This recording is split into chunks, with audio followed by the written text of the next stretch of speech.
Welcome to the Wagga View race. What will we look like in 2050? That's the question City of Wagga Wagga is asking its residents. They have spent over 4 weeks in consultation with community members from Wagga Wagga and surrounding areas. Now it's time to reflect on the livability of our city.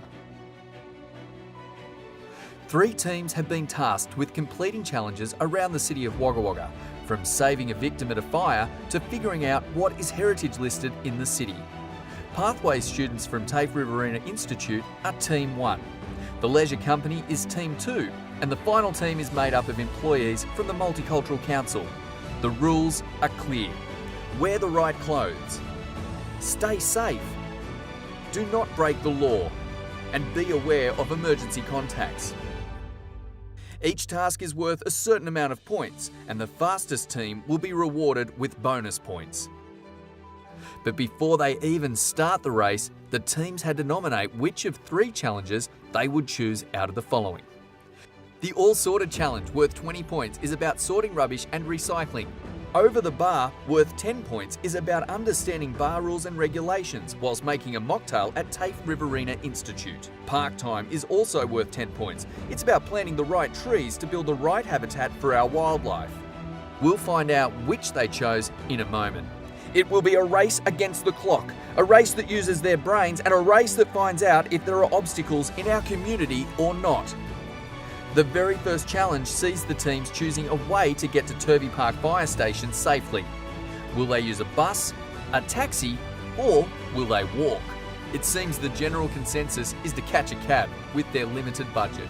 Taxi's faster. Because we don't know if the bus would be on time or not. Team 1 are first to leave. Your race starts now.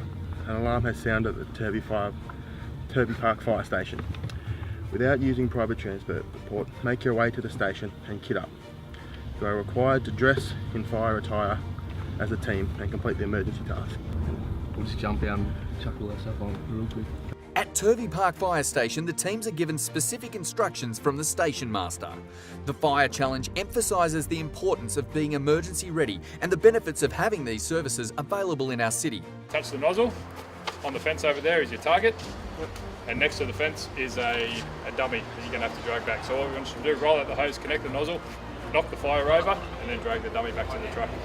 Team 2 are next cab off the rank.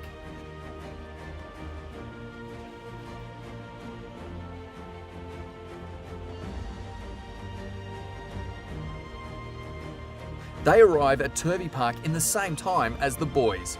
Seems that Wagga taxis know their way around town. Finally, Team 3 are allowed to start the race.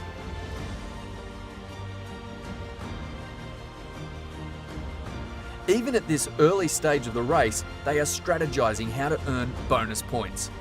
Do you see the 2 donated gas lighters?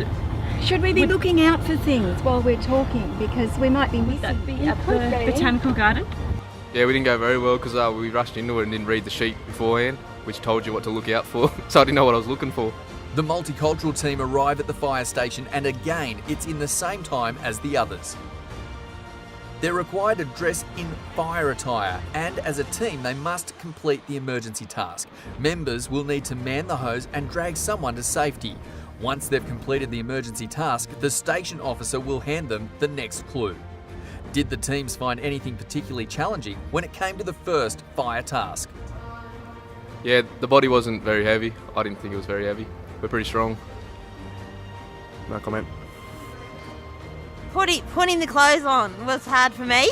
Super exciting. Yeah, like the suit is super heavy, and I don't know, the equipment was lighter than I thought it would be. We love the fire brigade. So, did the teams pass or fail their first challenge? To kit up in heavy firefighter clothes, knock the cones off the fence with a fire hose, carry a body to safety. The most the teams could earn in this challenge was 10 points. All 3 teams got off to a strong start and earned full marks. The next clue is handed to the teams. Team 1 are currently in the lead and have already chosen to make mocktails at TAFE Riverina Institute. Team 2 already had determined they would plant trees at Wilkes Park in North Wagga, whilst Team 3 were going with what seems like the simplest of tasks on paper, but was located further away and therefore worth the most points, a rubbish sorting challenge at Bob Osborne Skills Centre on Fernley Road. In Over the Bar, Team 1 will be required to make a mocktail at the TAFE Riverina Hospitality Centre. Using the Wagga View car, they make their way to D Block, where they will be tested on standard bar rules and regulations and must apply by them to successfully complete a mocktail. When the bar manager is happy with the mocktail, that's when they'll receive their next clue. So basically it says on there exactly what you need to do. So you need to, it says, I think it's got steps 1, 2 and 3 down below. Gives you an idea of what the glass looks like, or what the drink looks like. I knew I couldn't make mocktails very well, so yeah, not very surprising. I didn't really put too much thought to it, I was sort of just trying to get there fast. Did Team 1 complete the challenge successfully? We'll find out in a moment. It could be speed earns points, but will they miss crucial details? Wagga has a variety of parklands and open space, homes to many animals and plants. Team 2 will learn about different plants and their roles in creating the right habitats for a variety of animals in Wagga. They are to make their way via the Wagga View car to Wilkes Park, where the squirrel glider makes its home. The team will have to choose and plant the correct trees to receive their next clue. So I'm here to tell you all about this park. Briefly, it's been a reserve for people's passive recreation, but it also forms a very vital link in habitat corridors along the river. Why did they choose this task? We chose number C because it was a strategic move. The next clue, number 4, was actually close to Wilkes Park, so worked in well.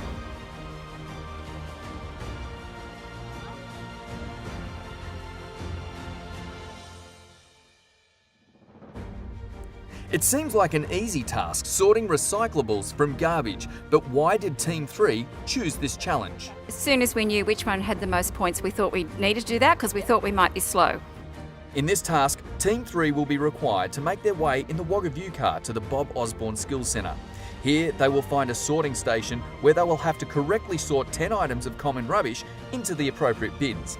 They may receive their next clue once the items are correctly sorted. I think it's a good service that we have to be able to recycle. It's sometimes not clear though what we can put in what. You're wrong at times. But then we improved. The bins are labelled garbage, recycling, green waste and Gregor-do waste. Items included plastic bags, takeaway coffee cups, styrofoam, aluminium foil, a computer keyboard, a branch off a tree. Who would have known that the lid from the takeaway cup is recyclable, but the cup itself isn't, as there is a wax coating on them? In the end, was Alice happy with the team's result?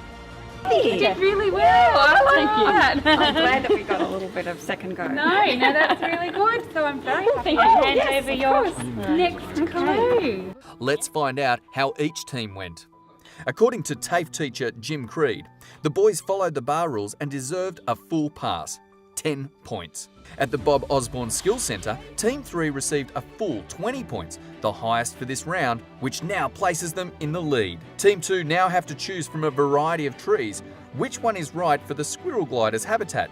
Dig holes for them, and then they have to ensure they're planted properly according to David's instructions. Did they pass the environmental test? According to David, they get full marks. Team 2, 10 points. Next task on the list for the teams. The police not only respond to crime but also help educate the community on how they can stay safe. They're to make their way to the police truck at Wagga Beach and help identify some easy steps that can help reduce crime. Once they score over 75% in the safety quiz, they'll receive their next clue. We've got some questions here based on community safety. Mate, you need to go through the questions, see how many you get right.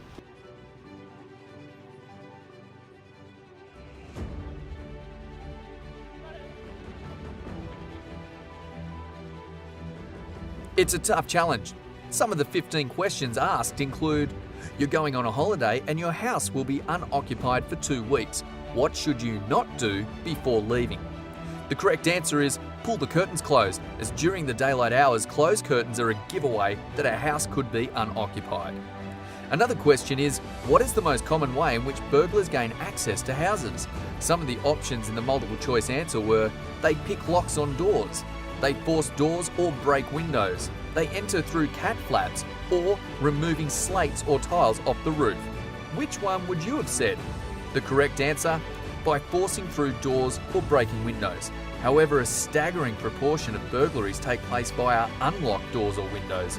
Police officers estimate that a quarter of burglaries are conducted in this way. What did the teams learn here? Hide your keys. Really nice Mercedes. Yeah, it was eye-opening. The stuff that you can do to prevent crime. Yeah, that one was pretty good. You had to slow it down and think a bit. Yeah, I don't think there's just an easy answer. I think it does help for everybody to be mindful, but I think there's a lot more to the issue than just what people can do individually. Maybe there'd be a concerted effort to do things together.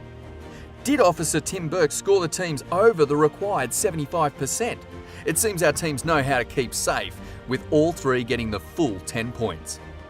The teams are now to make their way by foot to the Museum of the Riverina at the Historic Council Chambers. There they will find several pictures from around Wagga that are heritage listed and some that are not.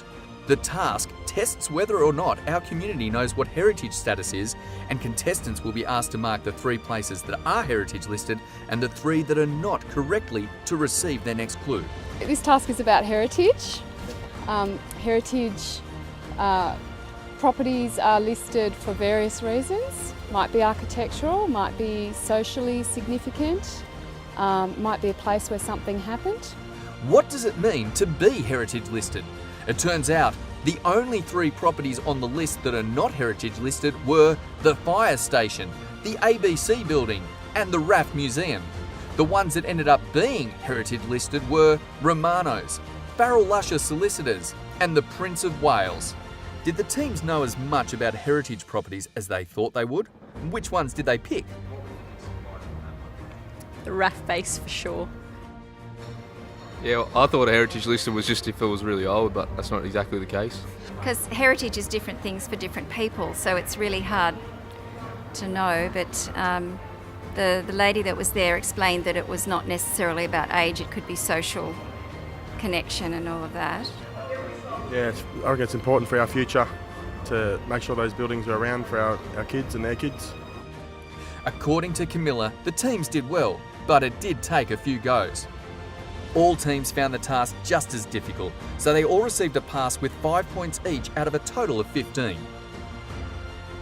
In late 2015, the average house price in New South Wales was reported at over $930,000. In Wagga, the average house price at the same time was 54% less and was just over $425,000.